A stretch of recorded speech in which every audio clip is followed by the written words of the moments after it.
नातेवाईकाला नीट बोलत नाही. तुमची घाण आता मी एवढी दाखवली, मग इथं पैसे कशाचे काय करताय सगळे? कशामुळे चाललंय? काय कारण आहे? तुम्हाला याचं कोण पाठी राहतील? तुमचं सीएचचं काय तुमचे प्रकार काय? कशामुळे असं सीएच कुठे गेलेत खरं उत्तर द्या मला. तुम्ही नाही तर मोमेंट रजिस्टर दाखवा मला. नाही, मला मोमेंट रजिस्टर दाखवा. मोमेंटला काय लिहिले तुमचं? दाखवा मोमेंटला. तुम्ही बोलले ना मला दाखवा मोमेंट. तुम्ही काय बाजू घेताय त्यांची? आरटीसी तिथं मोमेंट रजिस्टर दाखवा तुम्ही. अरे तुम्ही आज किती दिवस झाले ते आले नाही. ऑर्डर मला मोमेंट रजिस्टरला लिहिलं दाखवा ना. बघा, तुम्हाला जेवढं कळत असेल मला तेवढं कळत नसेल, पण मला मोमेंट रजिस्टरला त्यांची नोंद पाहिजे.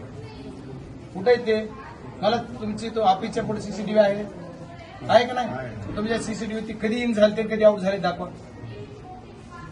कधी आले होते दवाखान्यामध्ये?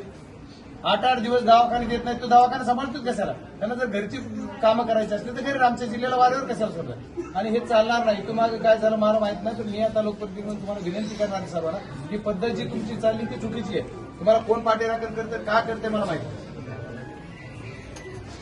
तुम्ही मला मोमेंट रजिस्टर दाखवा. चला तुमच्या ऑफिसला येतो. चला मला दाखवा.